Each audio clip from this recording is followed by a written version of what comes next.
Hello guys, most welcome. हम कर रहे हैं बिजनेस ऑर्गेनाइजेशन एंड मैनेजमेंट। इसमें आज हम चैप्टर नंबर 9 स्टार्ट कर रहे हैं, that is Indian ethos in management. Ethos का मतलब यहाँ पर इथिक्स और वैल्यूज से है, और वो भी किसमें? मैनेजमेंट में। और मैनेजमेंट कहाँ? किसी भी ऑर्गेनाइजेशन, यानी कि किसी जो बिजनेस है या कोई पॉलिटिकल ऑर्गेनाइजेशन है या कोई सोशल ऑर्गेनाइजेशन है, उसके अंदर इथिक्स को फॉलो करना चाहिए। और वो जो इथिक्स है वो हम इंडियन इथिक्स पढ़ रहे हैं। एक्चुअल में इथिक्स के ऊपर सबसे ज़्यादा फोकस इंडियन फिलोसॉफी ही करती है। होनेस्टी, ईमानदारी, सब कुछ, हमारी इज्जत, सब कुछ है ना। झूठ नहीं बोला, सत्य बोलना, वचन। रामायण के अंदर प्राण जाए पर वचन ना जाए, है ना। तो मतलब प्रॉमिस कर दिया तो कुछ भी हो सकता है, लेकिन प्रॉमिस नहीं टूटना चाहिए अगर किसी से वादा कर दिया है तो वो इंडियन इथिक्स जो है वो बहुत डीप है ना।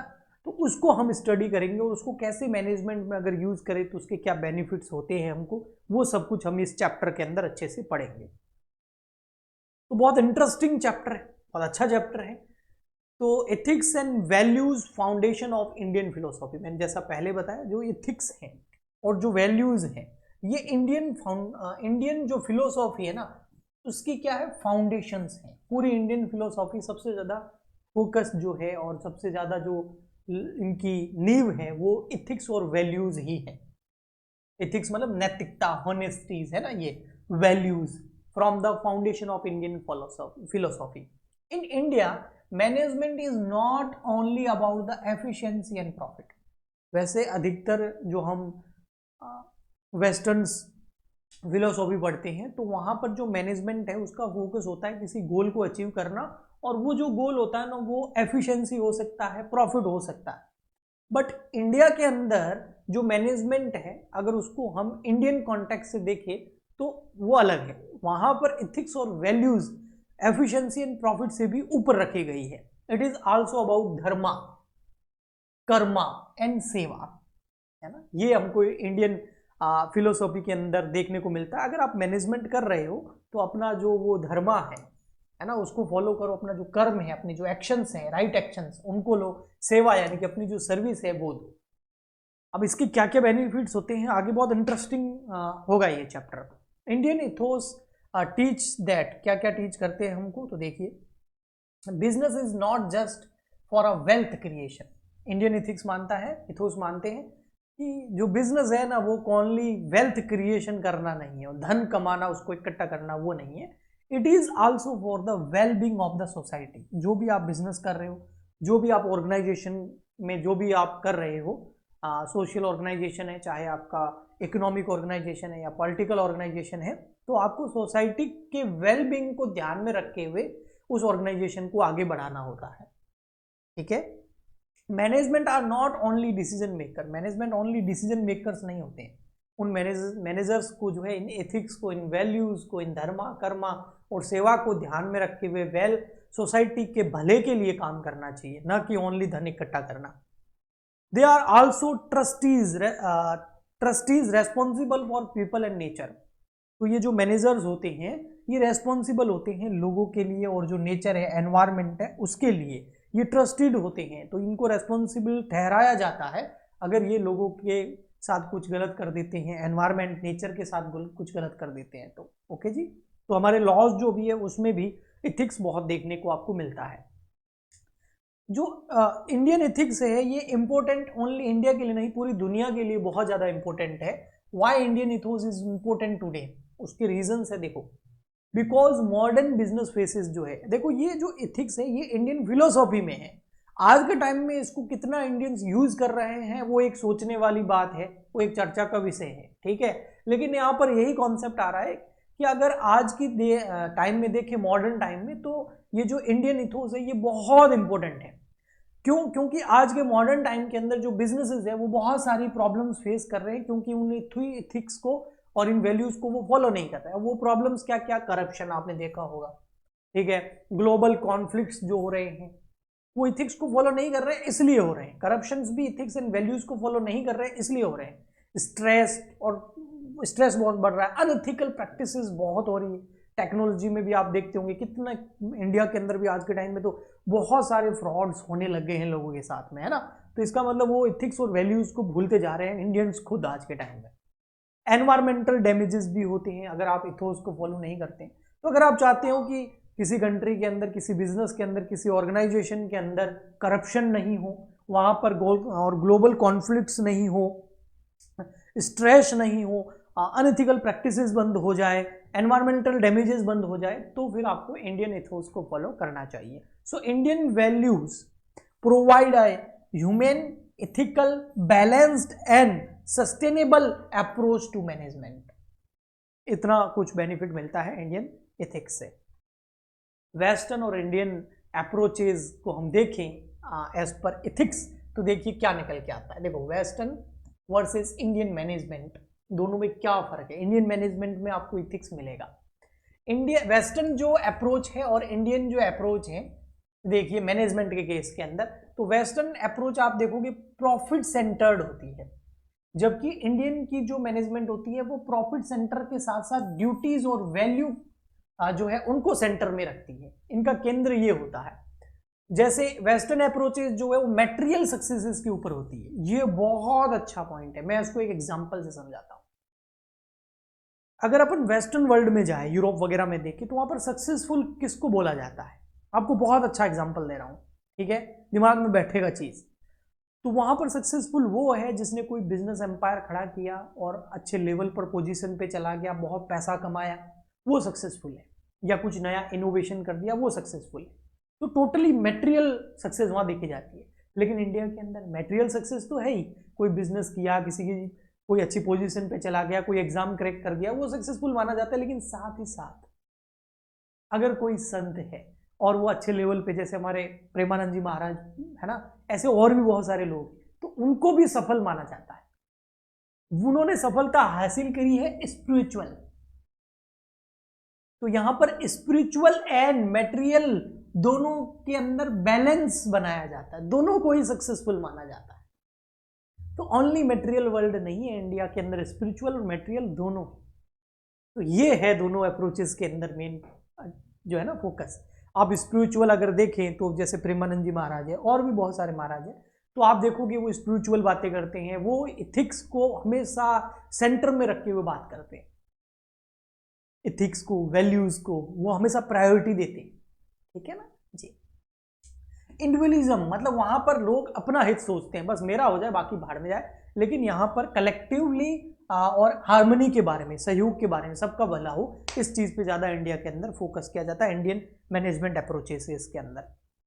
वेस्टर्न अप्रोच के अंदर आपको देखोगे तो कंपटीशन बहुत हाई लेवल का है, और इंडिया के अंदर कोऑपरेशन आपको, अभी जैसे आज के टाइम में अगर देखोगे तो इंडियंस बिजनेस भी वेस्टर्न्स को फॉलो कर रहे हैं, जिसमें ये चीजें मिसमैच आपको दिखेगी। लेकिन अगर इंडियन इथिक्स को अगर ध्यान से देखें तो ये चीजों का डिफरेंस वहां आपको देखने को मिलेगा। यहाँ वेस्टर्न में स्ट्रेस बहुत है, सबसे ज्यादा जो मेंटल प्रॉब्लम्स है वो वेस्टर्न्स में आपको दिखेगी, लेकिन इंडिया में नहीं है। या कामनेस ज़्यादा है, अगर कोई ज़्यादा स्ट्रेस में भी है तो बहुत सारे स्पिरिचुअल लीडर्स मिल जाएंगे, वो उसका स्ट्रेस ख़त्म कर सकते हैं, इसको स्पिरिचुअल चीज़ों की ओर ले जाएंगे तो स्ट्रेस कम हो जाता है। माइंड की जो प्रॉब्लम्स है वो बहुत इंडिया में कम है, जबकि यूरोप वगैरह में बहुत ज़्यादा है। यहाँ पर योगा, मेडिटेशन पे ज़्यादा फोकस किया जाता है। तो ओनली मटेरियल वर्ल्ड नहीं, स्पिरिचुअल वर्ल्ड पे भी फोकस किया जाता है इंडिया के अंदर। ओके जी, ठीक, आगे बढ़ते हैं। नेचर ऑफ इथिक्स, इथिक्स का क्या नेचर है, देखिए भाई, इथिक्स के जो नेचर्स है उसको पढ़ते हैं। तो ethics refer to the moral principle, ethics जो है वो रेफर करता है मॉरल प्रिंसिपल्स को, वैल्यूज को, रूल्स को, that guide human behaviour. Ethics इतना ही है, इंसान कैसे व्यवहार करेगा और इंसान को कैसा बिहेवियर करना चाहिए और लोगों के साथ में, उसमें क्या moral principles, rules and regulations उसको फॉलो करनी चाहिए दूसरे लोगों के साथ में बिहेव करते टाइम, क्या वैल्यूज को ध्यान में रखना चाहिए दूसरे लोगों के साथ बिहेव करते टाइम। तो वो सब कुछ जो है rules and guides, regulation, principle, values हमें इथिक्स प्रोवाइड करता है। तो बोलते हैं ना, जब दुनिया आगे बढ़ी और है ना ह्यूमंस आगे बढ़े, डेवलप हुए, तब ह्यूमन डेवलप तो अफ्रीका वगैरह में हुए, लेकिन जब वो इंडियन साइड में आए ना, तब यहां पर सभ्यता आई। सभ्य लोग कहाँ मिलेंगे आपको, इंडिया के अंदर सबसे स्टार्टिंग में सब लोग यहीं से सभ्यताएं सीख के गए। ओके, कैसे रहना है, कैसे बोलना है, कैसे बिहेव करना है। इसलिए बोला जाता है कि जो एथिक्स है इंडिया की, वो फाउंडेशन, इंडियन फिलोसॉफी की फाउंडेशन। ओके जी, आइए नेचर देखते हैं एथिक्स का। तो नॉर्मेटिव नेचर है इसका। नॉर्मेटिव का मतलब होता है कि ethics set standards of right and wrong. क्या राइट है, क्या रॉन्ग है, इंडियन फिलोसॉफी में आपको क्लियरली मिल जाएगा भाई, ये राइट है, ये रॉन्ग है। ओके जी, और एग्जांपल जैसे हॉनेस्टी, फेयरनेस, रेस्पेक्ट, ये राइट है। ओके जी, यूनिवर्सल का मतलब होता है ethics principle are valued in all cultures, है ना। मतलब ये जो एथिक्स हैं, ये ऐसा नहीं है कि इंडियंस फिलोसॉफी की फाउंडेशन है, लेकिन फॉलो तो सबको ही करना चाहिए ना, सबके लिए है ये। और काफ़ी सारी कंट्रीज़ के अंदर आपको देखने को मिल जाएंगे कि भाई ऑनेस्ट होना चाहिए, फेयर होना चाहिए, रेस्पेक्ट करनी चाहिए, ये चीज़ें आपको मिल जाएगी। उनके बिहेव करने का तरीका अलग हो सकता है, लेकिन वो भी कहीं ना कहीं इसी फाउंडेशन के ऊपर आगे बढ़े हैं। देखो अभी आप कुछ हो सकता है आपके दिमाग में आ रहा हो, सर वैसा वो है इंडिया में, वैसा भी तो, अरे एक्सेप्शन ऑलवेज हर जगह है। और अभी इंडियन फिलोसफी जो है उसको, हाँ, इंडियन कल्चर जो है ना, वेस्टर्न कल्चर को ज़्यादा कॉपी कर रहा है। तो उस वजह से आपको, क्योंकि यहाँ पर बहुत टाइम तक मुगल भी रहे, उसके बाद जो अंग्रेज है उन्होंने भी बहुत टाइम तक यहाँ पर रूल किया, तो उस वजह से उनका जो चीज़ें हैं वो एडॉप्ट की गई है यहाँ पर। ठीक है, तो जो नेचर है वो नॉर्मेटिव भी है, यूनिवर्सल भी है और कॉन्टेक्चुअल भी है। वो कैसे है? Ethics decision depend on situation, situation के हिसाब से डिसीजन लेना पड़ता है। यहाँ के एथिक्स ये बताते हैं। सोशल भी है, ethics ensure harmony in society, भाई सोसाइटी में हार्मनी रहे, उसको ये ज़्यादा, है ना। जैसे लोग टैक्स टाइम पे टैक्स पे करें, ट्रैफिक रूल्स फॉलो करें, इसके अलावा जो भी उस देश के कानून है उसको सब लोग फॉलो करें, तो सोशल भी है ये एथिक्स। डायनेमिक भी होते हैं, यानी कि समय के हिसाब से इसके अंदर चेंजेस भी। इंडियन फिलोसॉफी की मुझे सबसे अच्छी बात यही लगती है, जैसे गीता है ना, भगवत गीता, उसके ऊपर कितनी सारी टीकाएं लिखी जा चुकी है। जितने भी स्पिरिचुअल लीडर्स आए उन्होंने अपने हिसाब से उसका मतलब निकाल के समझाया, और हिंदूज को कोई प्रॉब्लम नहीं है उसमें। समय के हिसाब से जो इंडियन स्क्रिप्चर्स हैं, इंडिया जो कल्चर है, इंडिया की जो भी विरासत है, जो रामायण है, गीता है, भगवत गीता है, महाभारत है, समय के हिसाब से उसके अंदर चेंजेस अलाउड किए गए हैं।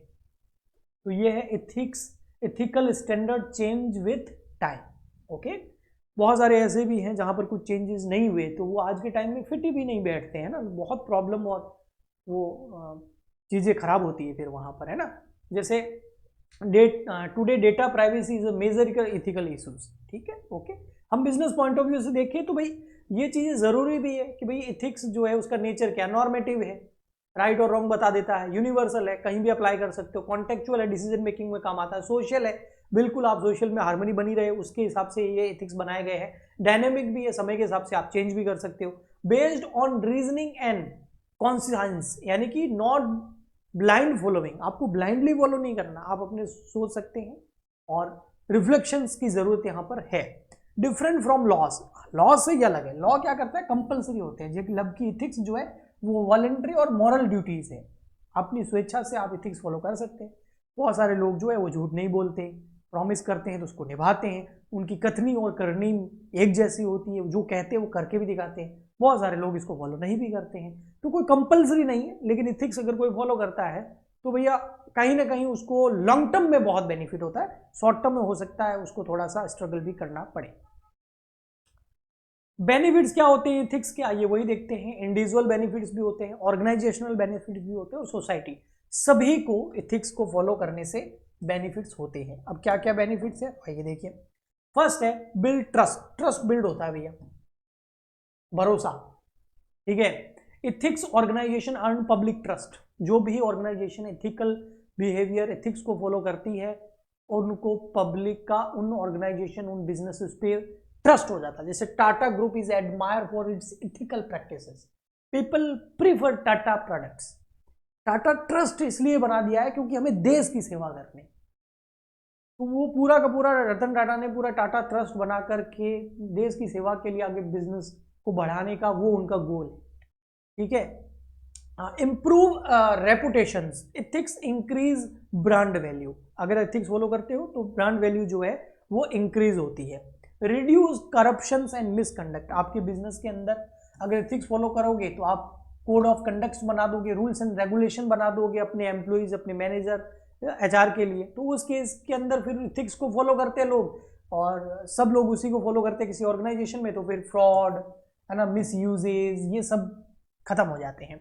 एनहांस एम्प्लॉय सेटिस्फैक्शन, इससे एम्प्लॉइज में सेटिस्फैक्शन भी एनहांस हो जाता है, क्योंकि इथिक्स फॉलो हो रही है तो फेयरनेस होगी, फेयरनेस मतलब सभी को एक जैसा ट्रीट किया जाएगा, तो इस केस के अंदर जो है एम्प्लॉय भी सेटिस्फाइड रहता है आपके ऑर्गेनाइजेशन में काम करने वाला।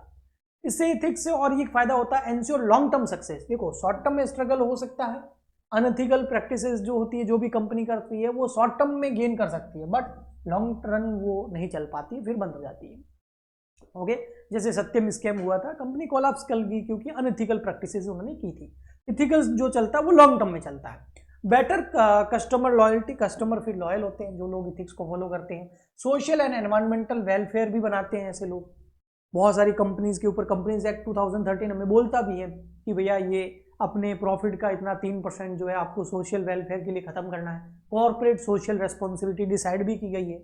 ओके, अब उसके बाद में हमारा नेक्स्ट आता है एम्स ऑफ इथिक्स। इथिक्स के एम्स क्या है, इथिक्स के गोल क्या है? प्रमोट ह्यूमन वेलफेयर, लोगों का भला हो, जस्टिस हो, फेयरनेस हो, डिग्निटी हो, ये इथिक्स का एम है, गोल है, ऑब्जेक्टिव्स है। गाइड राइट बिहेवियर, अच्छा बिहेवियर हो, ठीक है, और एंश्योर सोशल हार्मनी, है ना, रिड्यूस कॉन्फ्लिक्ट, सोसाइटी में कॉन्फ्लिक्ट जो है वो रिड्यूस हो जाए, प्रमोट हो जाए कोऑपरेशन, लोग एक दूसरे का सहयोग करें। Build moral characters, moral characters build हो, जिसको फॉलो करें लोग, वैल्यूज डेवलप हो, ऑनेस्टी, एम्पैथी, जैसे है ना हमारे श्री राम हैं, कृष्ण हैं, तो बहुत सारे कैरेक्टर्स हैं जो हमको ये सिखाते हैं, ये क्योंकि उन्होंने अपनी लाइफ में इन वैल्यूज को अपनाया तो उनको हम फॉलो करते हैं, ठीक है। तो ऑनेस्टी और एम्पैथी हम जो है आगे बढ़ाते हैं, तो मॉरल कैरेक्टर्स जो है वो बिल्ड हो जाते हैं अगर आप इथिक्स को फॉलो करते हैं अपनी सोसाइटी के अंदर, अपने बिजनेस के अंदर, अपने ऑर्गेनाइजेशन के अंदर।